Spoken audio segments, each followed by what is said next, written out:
Dans une conférence éclairante, Alexei Likhatchov, directeur de Rosatom, dévoile comment la Russie a transformé la science atomique en un bouclier stratégique face à l'OTAN. De l'héritage héroïque, de la grande victoire de 1945 à la domination mondiale dans l'énergie nucléaire, découvrez l'élan russe.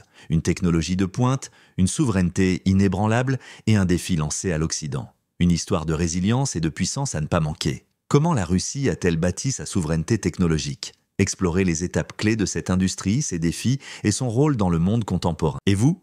Répondez en commentaire. Pensez-vous que l'arsenal nucléaire de la Russie rivalise avec celui de l'OTAN ? Est-il plus moderne ? Plus performant ? Abonnez-vous et partagez pour ne rien manquer de cette riche présentation. Vous retrouverez notre analyse en plein milieu de la présentation.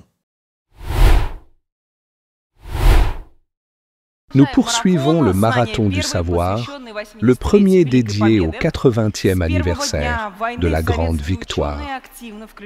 Dès le premier jour de la guerre, les scientifiques soviétiques se sont activement engagés dans le travail. Ils ont forgé notre victoire dans les laboratoires et les bureaux d'études. L'étude de la physique nucléaire a joué un rôle clé dans la création du programme atomique national et, bien sûr, a assuré à notre pays un avantage stratégique. Avec la conférence intitulée « La science pour la paix » consacrée à la Grande Guerre patriotique et au projet atomique soviétique, nous accueillons Alexei Likhatchov, directeur général de la Corporation d'État pour l'énergie atomique Rosatom. Bonjour, chers amis. Bonjour. C'est un grand honneur pour moi de m'adresser à vous aujourd'hui. Nous collaborons avec la Société du Savoir depuis de nombreuses années, dans un esprit de soutien mutuel et d'intérêt partagé. Mais à la veille de l'anniversaire de la Grande Victoire, parler des grandes significations du projet atomique, de l'actualité de l'énergie et de l'industrie atomique est une grande responsabilité. Permettez-moi de commencer notre discussion, peut-être, par les origines des connaissances atomiques. Bien sûr, une grande partie sera consacrée aux années 30, 40 et 50, période glorieuse de l'histoire de notre pays, tout en abordant légèrement notre époque, ce qui anime les atomistes russes et toute la communauté atomique mondiale, nos activités et nos rêves, et les grandes significations qui ont toujours accompagné l'industrie atomique et les atomistes depuis, presque 80 ans. Cette année, nous célébrons 2 anniversaires marquants.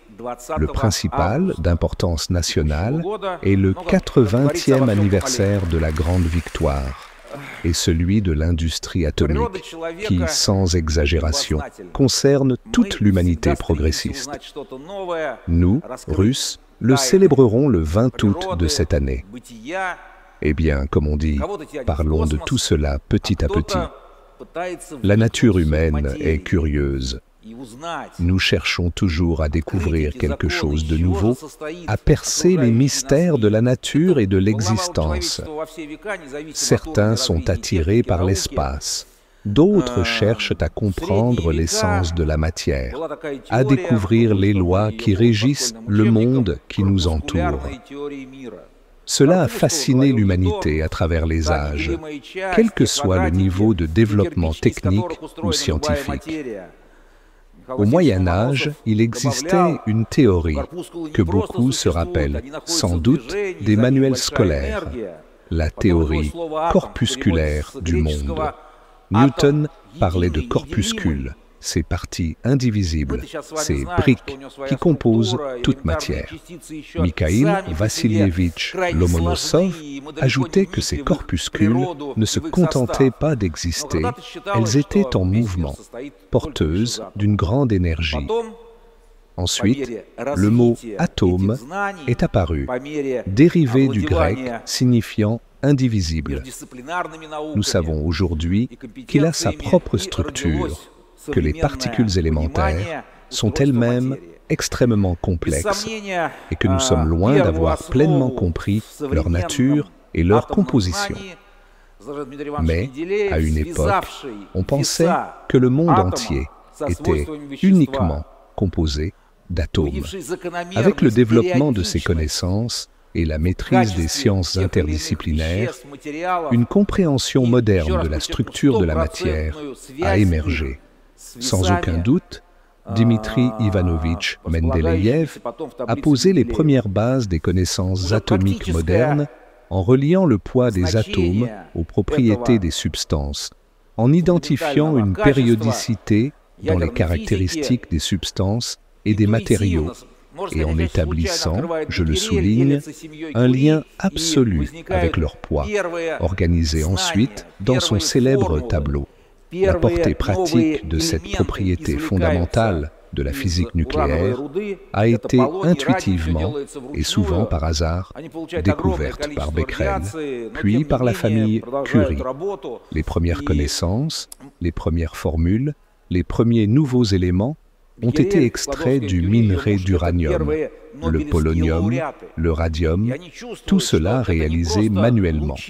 Ils ont été exposés à d'énormes doses de radiation, mais ont poursuivi leur travail. Becquerel, Marie et Pierre Curie sont devenus les premiers lauréats du prix Nobel. Ils ont senti que ce n'était pas seulement des rayons ou une simple activité d'un élément, mais une immense énergie. Une autre révélation est survenue au début du siècle dernier. Albert Einstein a peut-être réalisé la découverte la plus importante des 200 dernières années en reliant cette énergie à la masse. Nous comprenons aujourd'hui que lors de la fusion ou de la division de deux atomes, une nouvelle substance se forme, entraînant une variation de masse. Cette variation de masse est équivalente à l'énergie libérée multipliée par la vitesse de la Britun à la puissance 4, ou le carré de la vitesse de la lumière. Nous le savons et pouvons le vérifier en laboratoire aujourd'hui, mais en 1905, parvenir à cette conclusion par l'analyse était l'œuvre d'un génie. Ernest Rutherford a tiré une conclusion claire. Tout n'est pas si simple. Sa vision de la structure de l'atome, le modèle planétaire, avec un noyau positif et des électrons négatifs, était assez proche de la vérité. Cependant, si le noyau de l'atome était, disons, ce grand cercle à l'écran, la trajectoire de l'électron serait quelque part à Vladimir ou à Yaroslavl. Notre monde est en grande partie constitué de vide, mais cela reste à découvrir. En 1911 à 1912, cette découverte mondiale a été considérée comme le modèle du monde. Bien sûr, en Russie tsariste, l'Académie impériale des sciences ne pouvait ignorer cette découverte scientifique. Vladimir Ivanovitch Vernadsky, illustre académicien et père de la radiochimie russe et mondiale, a organisé un laboratoire radiologique impérial. Des expériences ont été menées, des expéditions ont été envoyées en Asie centrale pour trouver des gisements d'uranium. Partout, on cherchait à donner un sens à ces connaissances, à mettre les propriétés de l'atome et les avancées de la physique atomique au service de l'humanité. Puis vint la grande révolution socialiste d'octobre. L'un des premiers décrets de Lénine, à l'initiative de Lunacharsky, fut l'ouverture d'un laboratoire de radiologie et de radiographie à Petrograd. Ce fut plus tard le légendaire Institut du Radium, dirigé par Klopin, aujourd'hui nommé en son honneur, ainsi que le FISTEC de Saint-Pétersbourg, qui a commencé à ouvrir des antennes à travers le pays. La jeune République soviétique a pris une avance mondiale dans les connaissances atomiques, malgré une certaine opposition avec l'Occident. Nos scientifiques se rendaient dans des laboratoires de niveau mondial. Dans le laboratoire de Rutherford travaillait Kapitsa, alors jeune homme, et plus tard Yuli Borisovitch Khariton, qui dirigera les travaux de conception du premier projet nucléaire.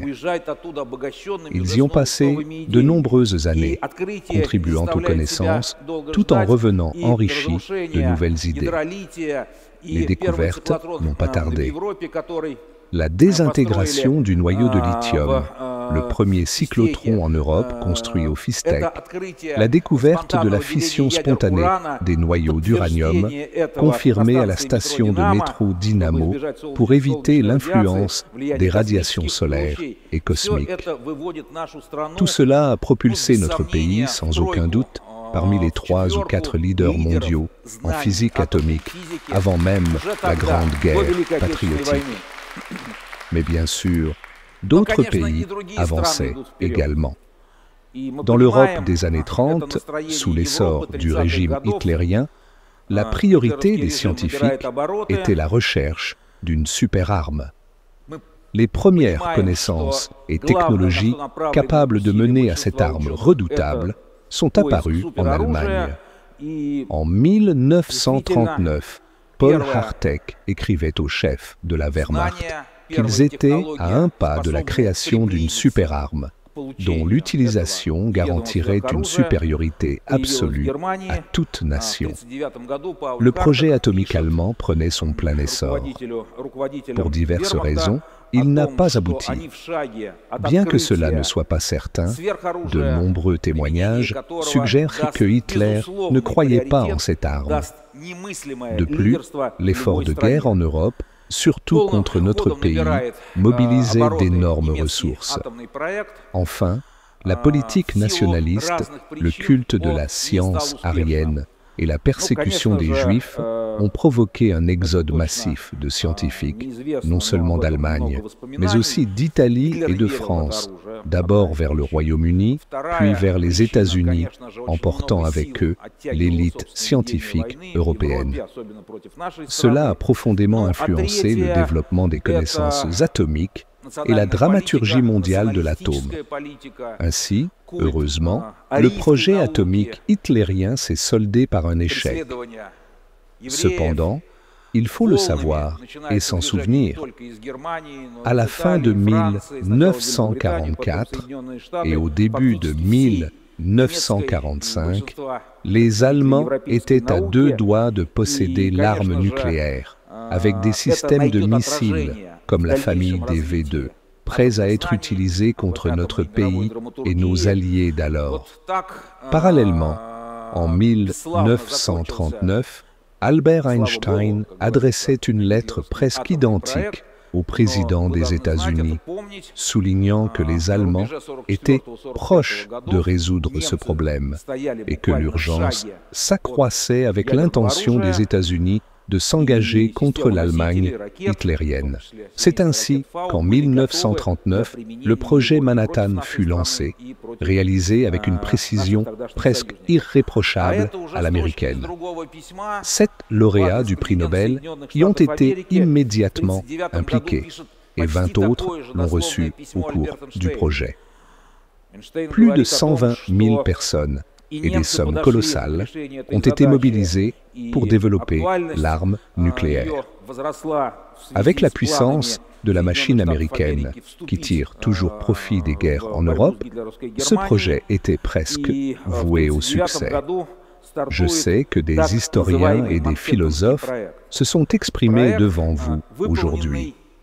Le rôle des États-Unis dans les conflits européens est très particulier. Pendant la Première Guerre mondiale, les complexes militaro-industriels américains ont engrangé d'énormes profits. Presque toutes les banques européennes étaient endettées envers les banques américaines. Depuis la fin de la Première Guerre mondiale, l'Amérique dominait le système financier mondial. Les États-Unis ont également tiré d'immenses bénéfices de la Seconde Guerre mondiale.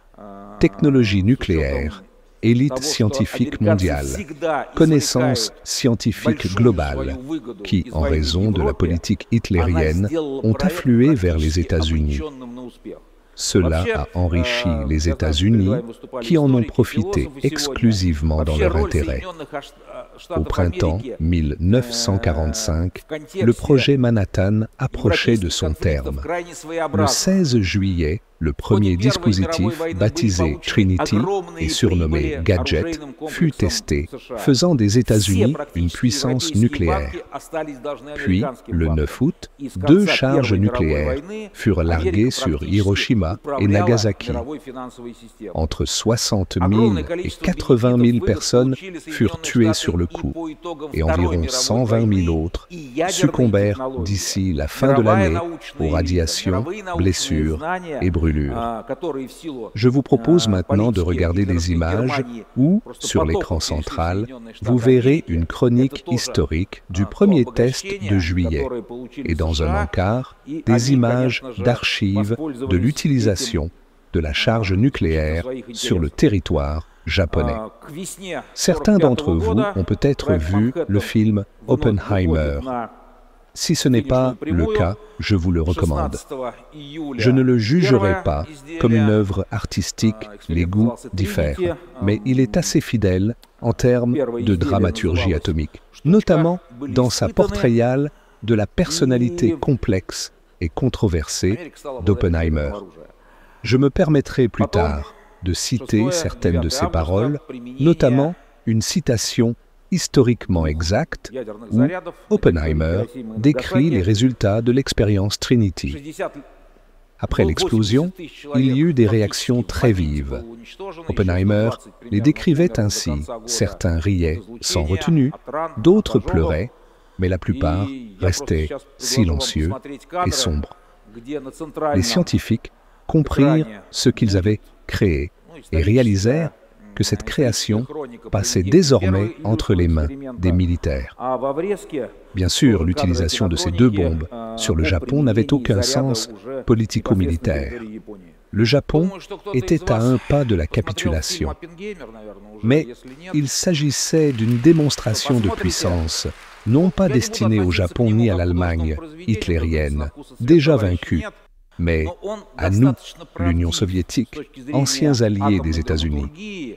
Et chez nous, remontons un peu en arrière, en 1942.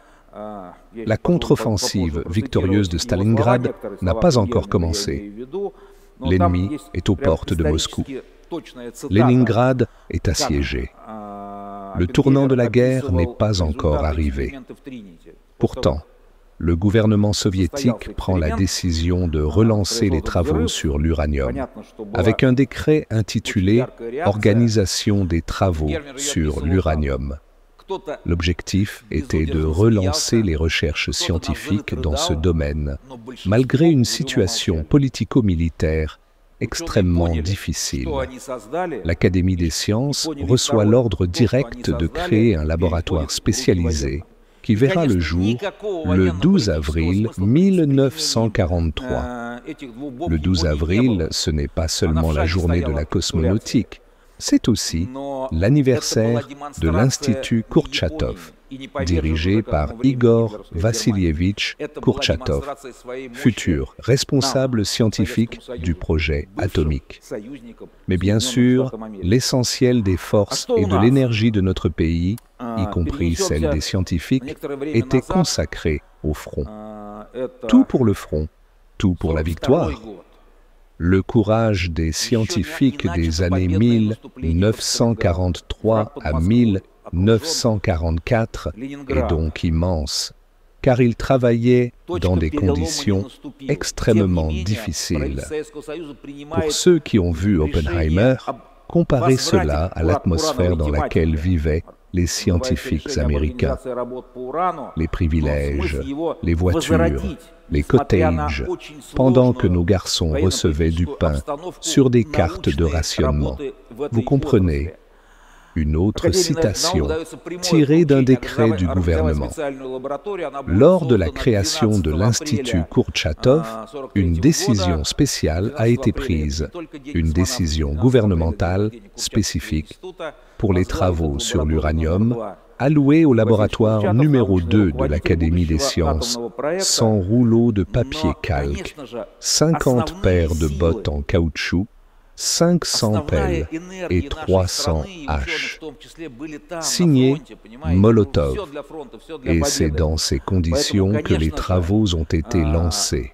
Les recherches scientifiques les prospections et les premières infrastructures de laboratoire ont commencé à être construites. Ainsi, dès les années 40, le grand exploit des scientifiques soviétiques a commencé à prendre forme.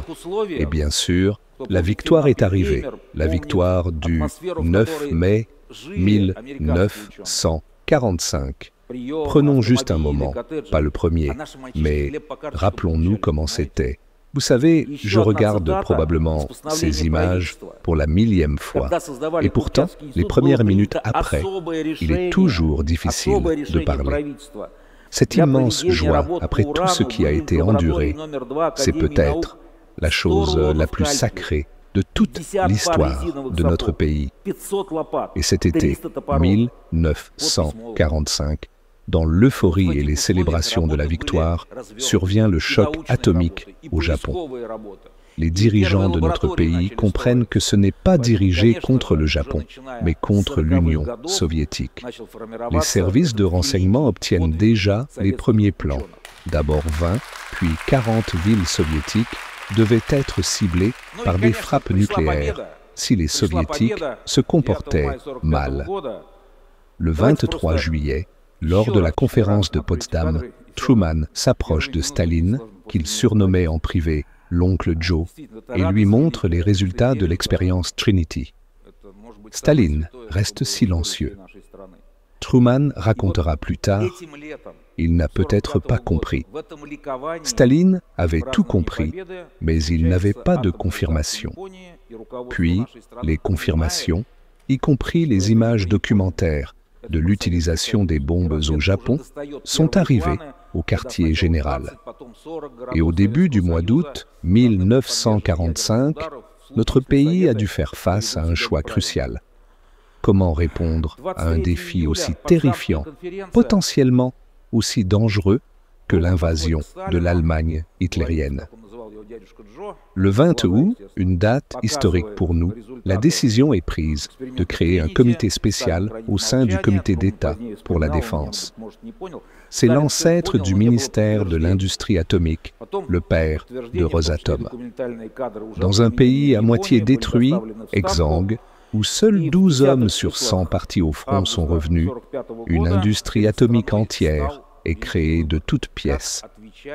Des usines, des fabriques, des mines d'uranium, des installations de traitement et des dizaines de milliers de personnes sont placées sous l'autorité de cette nouvelle structure. Avec près de 7 ans de retard, nous nous lançons dans une course pour rattraper le projet Manhattan. Et bien sûr, les dirigeants de ce projet ont inscrit leur nom en lettres d'or dans l'histoire de notre pays, car ils ont garanti la souveraineté de notre patrie. Beria, le puissant chef du NKVD, Kurchatov, le directeur scientifique, Vanikov, que nous considérons comme le Premier ministre. Les meilleures forces du pays ont été mobilisées pour résoudre la question de la survie et de la souveraineté de notre nation. Il était difficile de rattraper tout ce que nous avions légèrement laissé filer pendant les années de guerre. Je vais donc commencer cette partie de notre discussion par le rôle immense des services de renseignement.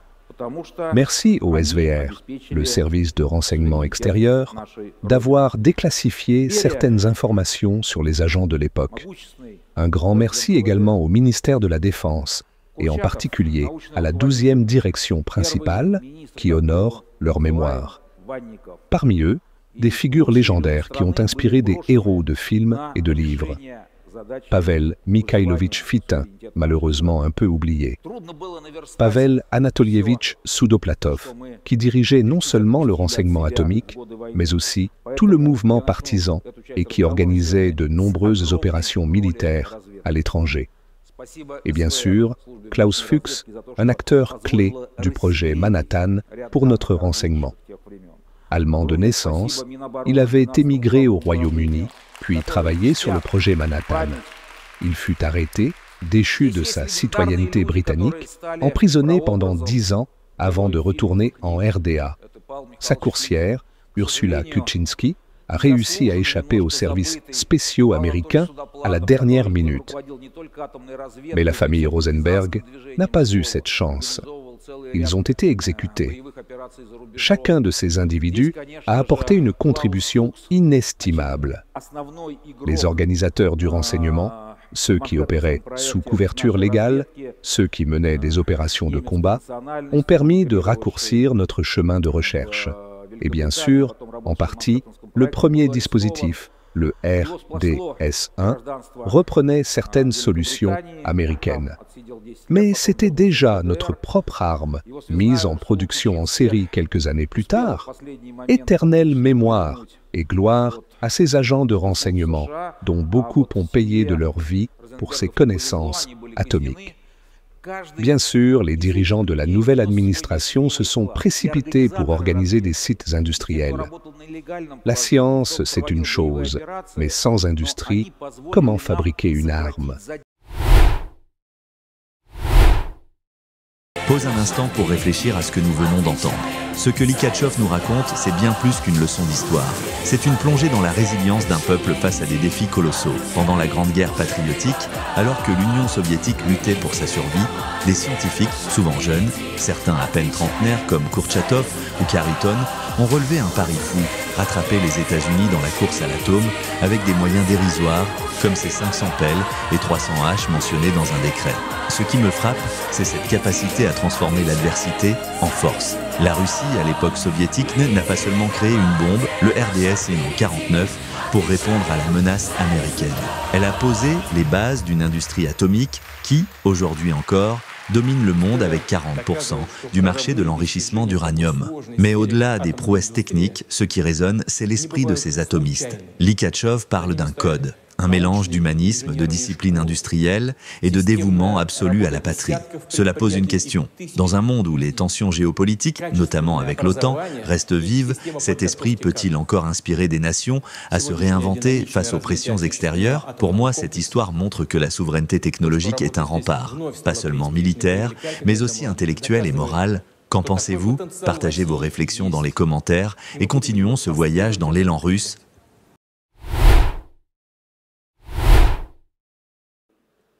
À Arzama 16. Dans mon passeport, il est écrit Arzama 75. Aujourd'hui Sarov, dirigé scientifiquement par Yuli Borisovitch Khariton, ce jeune homme parti travailler à Londres. Pavel Mikhailovitch Zernov, le premier directeur. C'est là que l'arme nucléaire a été forgée. Mais pour une arme, il faut des matières premières, de l'uranium, du plutonium. Une autre équipe, dirigée par Pervoukine, avec Igor Vassilievitch Kurchatov comme responsable scientifique, se rend à Tcheliabinsk 40, aujourd'hui Oziorsk. Le premier réacteur industriel commence à être construit pratiquement à la main sur le futur site d'Oziorsk. Pendant les 2 premières années, en parallèle, à l'Institut du radium nommé d'après Clopin, au niveau moléculaire, à l'Institut Kurchatov, au niveau des milligrammes, et à Oziorsk, au niveau des kilogrammes, les technologies d'enrichissement de l'uranium et de sa transformation en plutonium ont été testées et lancées. C'était peut-être la meilleure démonstration de l'unité entre la science et l'industrie. Cette proximité entre les chercheurs, les travailleurs de laboratoire et les industriels a permis d'obtenir les matières premières dès 1949. Et en 1949, le premier essai a eu lieu. Encore merci à la FSB et au SVR d'avoir déclassifié les documents de base de ce projet. Un document très court, signé par Khariton et Zernov, les 2 responsables scientifiques, le cahier des charges de la bombe. À peine une page de texte général. 3 ans plus tard, Kurchatov et Beria écrivent à Staline « Votre mission est accomplie, la bombe est créée. » Et voici Yuli Borisovitch Khariton, riche d'expérience, posant à Sarov, dans le musée, devant une maquette. Voilà à quoi ressemblait le RDS-1. Oui, il était imparfait, oui. Sa puissance destructrice n'était pas exceptionnelle, mais c'était notre réponse au défi, à ce gant jeté par les États-Unis. Dans l'histoire de l'Union soviétique, 16 personnes ont été décorées 3 fois du titre le plus prestigieux pour le travail, celui de héros du travail socialiste. Parmi ces 16, 9 étaient des participants au projet atomique. Chacun d'eux mériterait un film, une série, une épopée romanesque. Je n'ai pas le temps de parler de chacun en détail, mais je vous invite à étudier leur biographie. Elles sont si différentes, et pourtant, elles ont un point commun, un dévouement absolu à leur pays. D'abord, il faut comprendre que sur ces photos, ils sont déjà expérimentés. Slavski a dirigé le ministère jusqu'à 86 ans.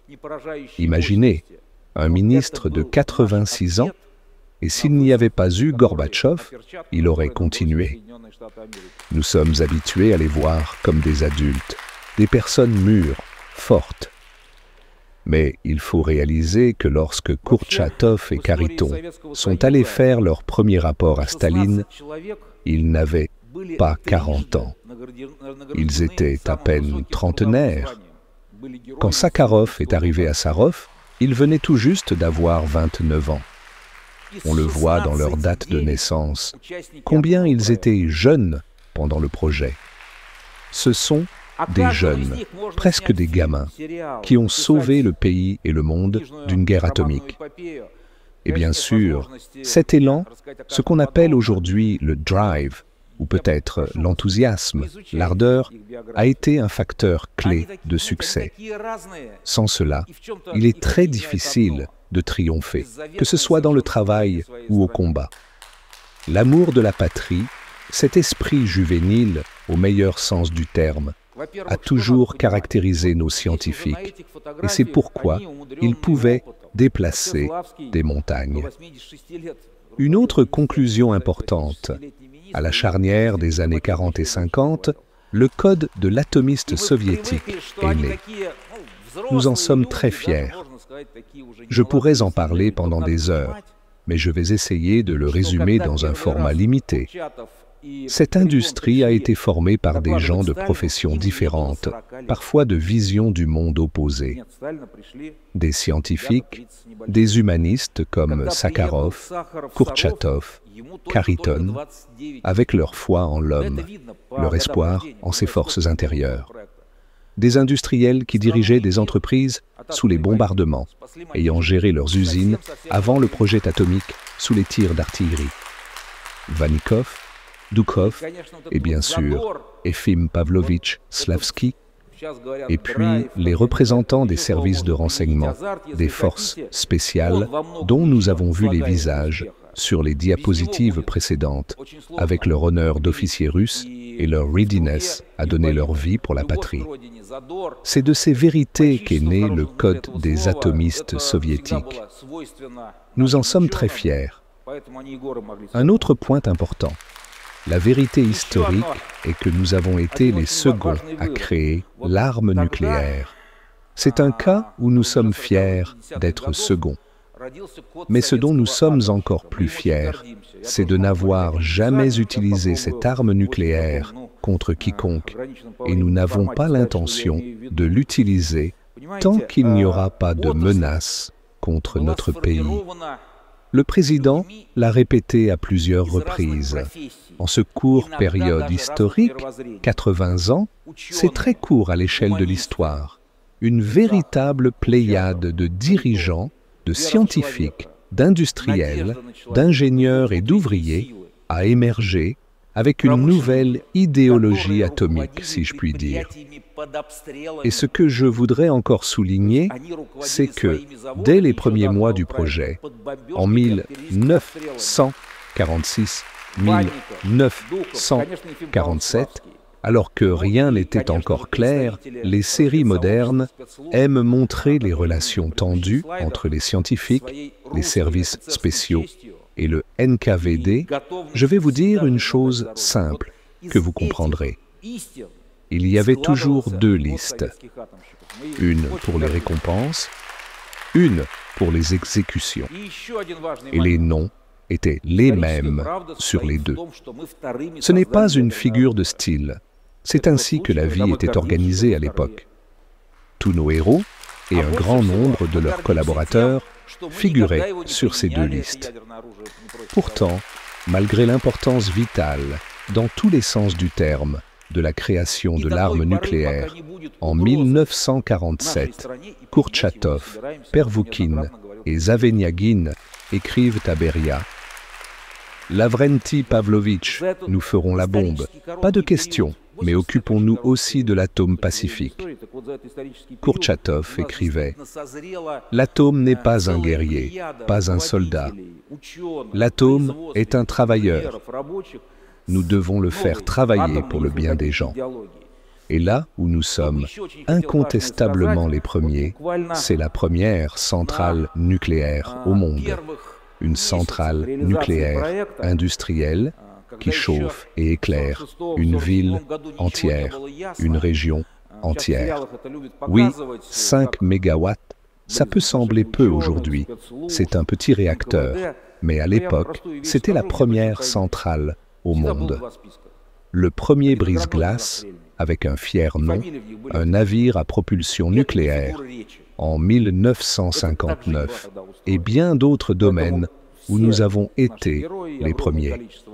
Même le mot tokamak, le réacteur thermonucléaire de demain ou d'après-demain, le soleil artificiel sur Terre, n'est qu'une abréviation russe, chambre toroïdale, avec bobine magnétique. C'est une invention russe, imaginée par Sakharov et Kourtchatov. Toute une histoire. Nous avons été les premiers à le créer. La deuxième caractéristique distinctive du projet atomique soviétique, c'est que nous avons toujours partagé nos connaissances avec nos amis. Toujours. Nous avons aidé à construire des centrales nucléaires en Tchécoslovaquie, en RDA, en Hongrie, en Bulgarie et même en Finlande, un pays formellement capitaliste. Et cette centrale fonctionne encore aujourd'hui. Bien sûr, nous avons construit un grand nombre de centrales chez nous.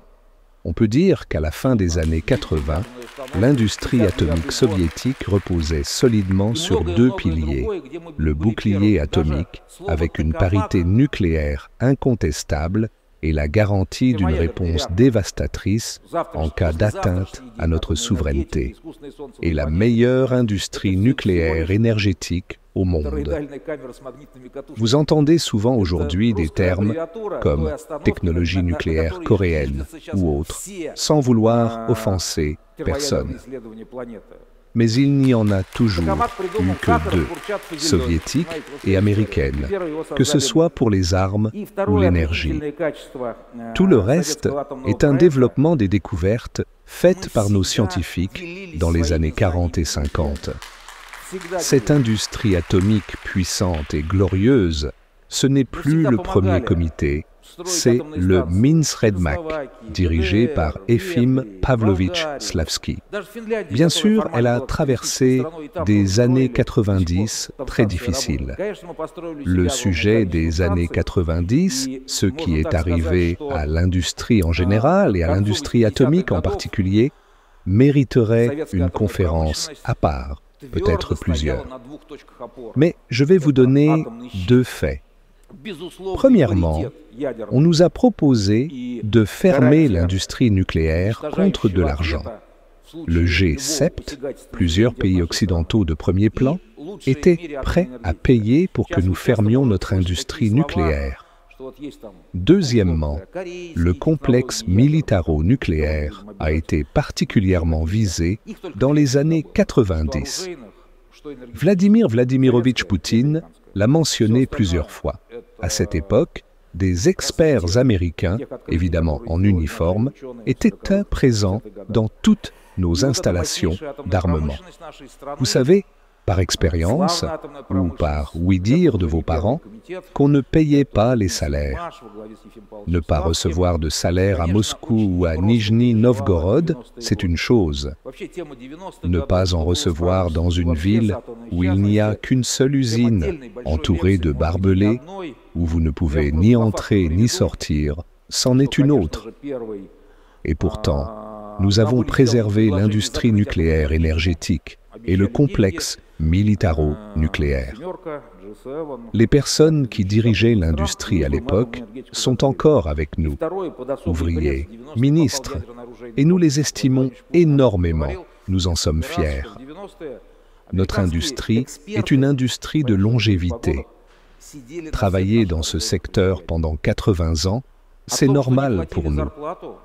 Certains de mes collègues ont plus de 90 ans. Et ils ne se contentent pas de rester dans des bureaux, ils partent en mission.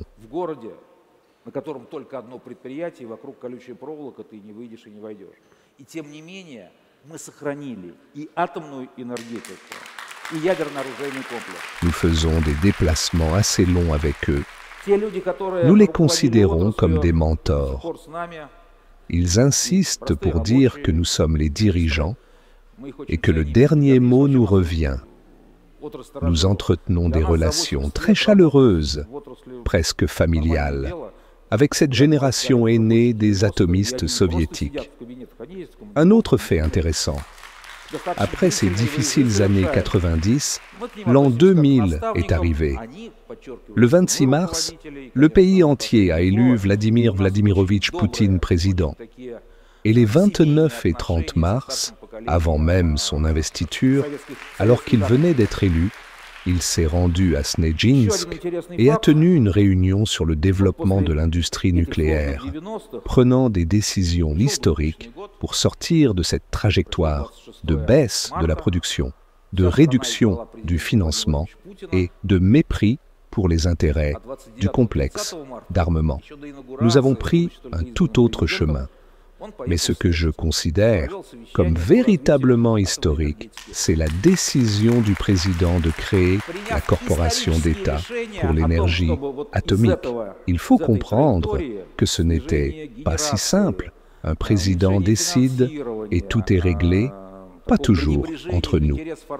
Cela a nécessité l'adoption de plusieurs lois et la décision a suscité des débats juridiques. Réfléchissez, qu'est-ce qu'une corporation d'État pour l'énergie atomique? D'un côté, c'est une entreprise commerciale. La plupart des indicateurs de ma feuille de route sont liés à l'activité économique. Chiffre d'affaires, productivité du travail, rentabilité, revenus à l'étranger, revenus des nouveaux produits et d'autres indicateurs d'efficacité. Mais d'un autre côté, nous sommes un ministère. Nous définissons la politique d'État, nous concluons des accords internationaux au nom de l'État.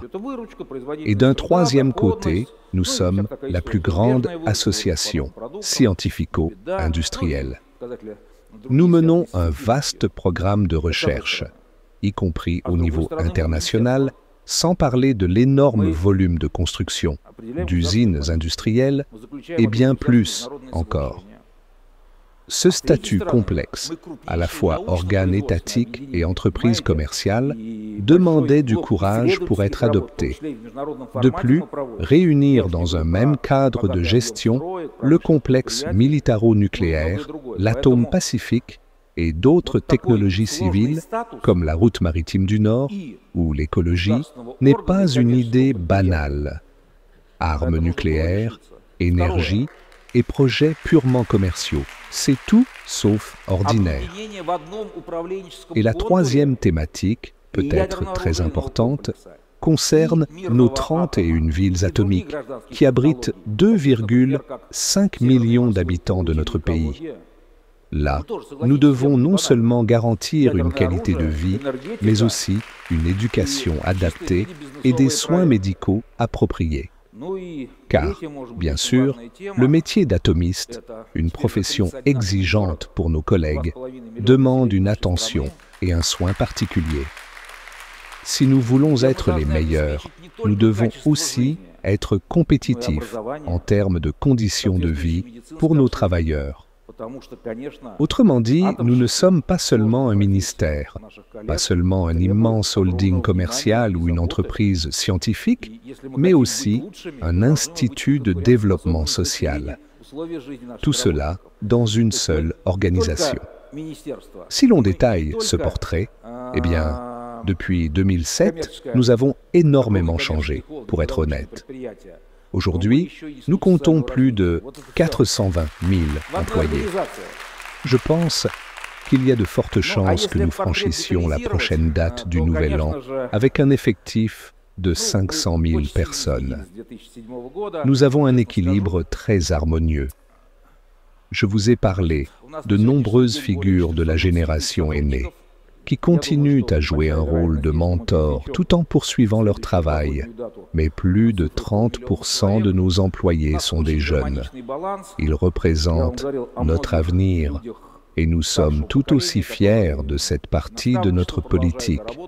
Nous avons de nombreux secteurs d'activité, officiellement 120 selon la nomenclature, mais cela couvre toute la palette des technologies modernes, fabrication additive, composite, technologie numérique, quantique, médecine nucléaire, logistique, la route maritime du Nord et bien sûr la recherche scientifique. Je n'ai pas le temps de tout expliquer, mais vous pouvez en apprendre beaucoup sur nos sites internet, sur les canaux d'information qui nous sont proches, y compris dans le cadre de la Société du Savoir. Alors, à tous ceux que l'actualité de Rosatom intéresse, je vous invite à explorer et nous aurons toujours besoin de votre énergie, de vos mains, de vos esprits, dans le bon sens du terme. Comme on dit, on pousse celui qui tire la charrette. On nous confie sans cesse de nouvelles tâches. Et quand il y a beaucoup de tâches, beaucoup de travail, cela signifie qu'il faut encore plus d'amis et de collègues compétents. Je ne vais pas m'étendre sur notre agenda industriel actuel.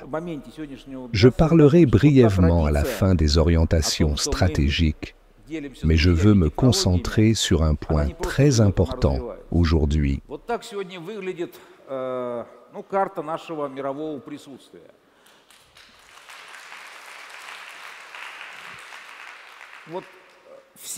Cette tradition de partager nos technologies avec nos amis ne fait pas que perdurer, elle se développe. Voici à quoi ressemble aujourd'hui la carte de notre présence mondiale. Sur le marché mondial de l'exportation, 25 réacteurs sont en construction. 2 sont construits par les Français, ou plutôt un consortium international sous direction française au Royaume-Uni, à Hinkley Point. Un réacteur est construit par nos amis chinois au Pakistan. Et les 22 autres, c'est nous qui les construisons. Cela donne une idée de notre part dans l'exportation mondiale. Voici toute la palette. Il y a aussi la Bolivie, qu'on ne voit pas ici, où nous construisons un réacteur de recherche. Et en Asie du Sud-Est, certains projets n'ont pas encore atteint la phase de chantier, mais sont en négociation contractuelle. Nous sommes présents dans une dizaine de pays pour la construction et dans environ 70 autres pour des livraisons et une coopération scientifique et technique. Pratiquement tous les pays développés du monde. Dans le cycle du combustible, nous sommes sans conteste les premiers, notamment grâce à notre base de ressources minérales, nos réserves. Et bien sûr, le cœur de notre savoir-faire, pardonnez l'expression familière, c'est la production de combustible uranium, conversion, enrichissement, où nous détenons 40% du marché mondial. Et nous ne comptons pas nous arrêter là. Bien sûr, les technologies soviétiques, désormais russes, sont à la pointe en matière énergétique. Les partenaires font la queue pour y accéder, dans le bon sens du terme. Mais ce n'est pas la seule raison de notre leadership dans l'exportation mondiale. Nous proposons toujours un produit complet.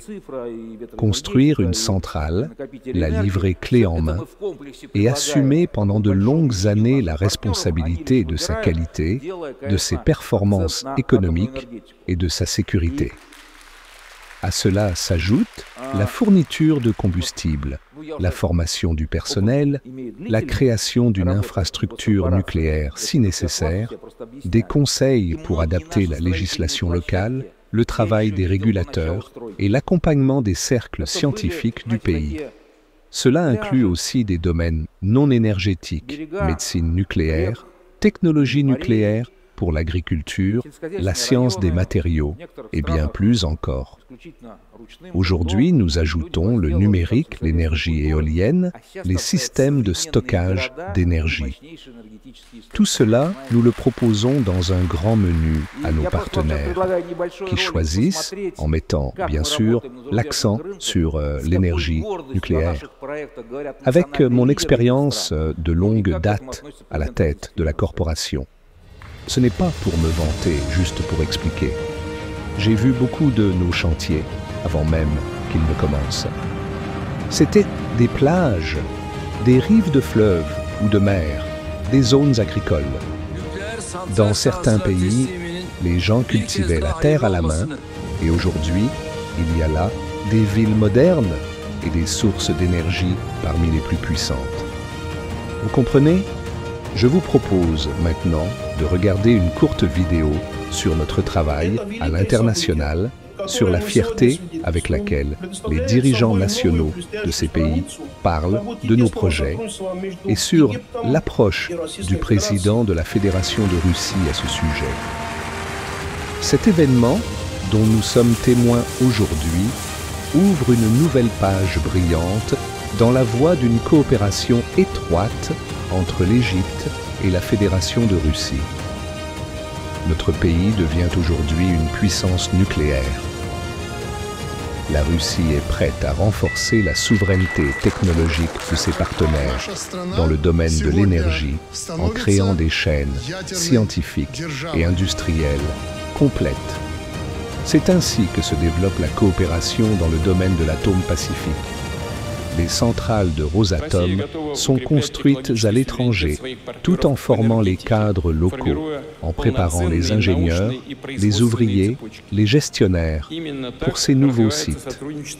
En réalité, comme on dit chez Rosatom, nous ne construisons pas seulement une centrale, nous créons une nouvelle industrie pour nos partenaires, une nouvelle branche de l'énergie et de l'économie. Bien sûr, de tels mots de la part du président sont à la fois une reconnaissance et, surtout, une avance sur l'avenir. Le 9 mai approche, vous savez qu'il y aura de nombreux dirigeants nationaux, de nombreux invités de haut rang. Outre le défilé et les événements solennels, il y aura aussi des négociations. J'espère que dans les prochains jours, nous recevrons de nouvelles décisions et de nouveaux partenaires. Nous serons ravis de vous en parler lors de prochaines rencontres et dans les médias. Nous vivons un présent glorieux, mais tout ce que nous faisons aujourd'hui doit être orienté vers demain. À votre génération, ceux qui sont aujourd'hui lycéens ou étudiants, il reviendra d'explorer encore plus profondément la matière. Croyez-moi, nous ne comprenons peut-être que 10 à 15% des bénéfices que nous pouvons tirer de l'ordre du monde. Les premiers résultats, la première étape du développement de l'énergie nucléaire, ne sont qu'un prélude à une multitude de nouveaux paradigmes technologiques. Les technologies quantiques, par exemple, pourraient nous permettre d'utiliser les capacités de calcul d'une manière totalement différente, en créant des systèmes photoniques, quantiques, hybrides, qui révolutionneraient entièrement les systèmes de calcul. En outre, nous travaillons sur la 4e génération de l'énergie nucléaire, où sur une seule plateforme industrielle, nous bouclerons l'ensemble du cycle du combustible. En recyclant plusieurs fois le combustible entre différents types de réacteurs, thermiques, à neutrons rapides, nous créerons un moteur atomique quasi éternel, fonctionnant avec la même matière première et offrant des performances économiques totalement différentes de celles des technologies actuelles. Bien sûr, il y a aussi la fusion thermonucléaire, dont j'ai déjà parlé, où le deutérium, présent en abondance dans les eaux des océans, nous permettra d'atteindre une qualité d'énergie entièrement nouvelle, une ressource inépuisable, une écologie radicalement différente et l'impossibilité fondamentale de tout accident. Sans aucun doute, l'exploration de l'espace lointain est inconcevable sans l'énergie nucléaire. Depuis les années 60, nos piles nucléaires, pour simplifier, alimentaient des satellites et des vaisseaux spatiaux. Le nouveau projet national en préparation, un projet spatial, inclut la construction d'une centrale nucléaire thermique sur la Lune, ainsi que le développement de moteurs puissants de classe mégawatt pour des vaisseaux spatiaux lourds ou des appareils de transport pour l'espace lointain. Rosatom, avec l'Institut Kourtchatov et Roscosmos, travaille sur l'unité énergétique, le réacteur transformant l'énergie thermique en électricité et le moteur lui-même convertissant l'énergie électrique en énergie cinétique. Grâce à ces technologies de propulsion ionique qui reposent encore sur les principes de la physique nucléaire, nous pouvons parler non plus d'années, mais de mois pour atteindre les planètes lointaines du système solaire. Ce n'est qu'une liste partielle des orientations stratégiques où tout n'est pas encore clair. Non seulement certaines technologies n'existent pas encore, mais certaines lois fondamentales restent peut-être à découvrir. Mais je connais les gens qui le feront, ceux qui découvriront ces lois et créeront ces technologies. Vous qui êtes dans cette salle et tous ceux qui nous regardent via Internet, c'est à vous qu'il reviendra de transformer ces romans fantastiques, ces objectifs et ces tâches en réalité concrètes. Revenons un instant sur ces 80 ans d'histoire. Nous en sommes capables. Plus fort est Rosatom, plus forte est la Russie, fidèle à la voie de la victoire. Nous sommes riches d'amis, unis dans une même équipe, tournés vers l'avenir, responsables des résultats. Je suis convaincu que nous trouverons les solutions pour avancer. Nous sommes riches d'amis, unis dans une même équipe, tournés vers l'avenir, responsables des résultats. Que la victoire des peuples éclaire notre chemin. Riches d'amis, unis dans une même équipe, tournés vers l'avenir, responsables des résultats. L'histoire prouve que les percées dans un domaine aussi complexe que l'industrie atomique ne sont jamais le fruit du hasard. Elles reposent sur des écoles scientifiques et d'ingénierie, sur le travail systématique de dizaines d'entreprises et de milliers de personnes, sur une éducation de qualité et un système de formation des cadres. Le développement dynamique actuel de notre complexe atomique national, le fait que travailler ici soit redevenu prestigieux et attractif pour la jeunesse, prouve que la Russie possède ce potentiel et nous continuerons à le renforcer de manière cohérente. Merci beaucoup. Un immense merci, Alexei Evgenievitch, pour cette présentation exhaustive et incroyablement intéressante. Merci. Bon, je suis un peu fautif, car nous devions avoir du temps pour des questions, et il nous reste exactement 2 minutes. Allons-y pour 2 questions. Allez-y, amis, je vous en prie. Bonjour, cher Alexei Evgenievitch.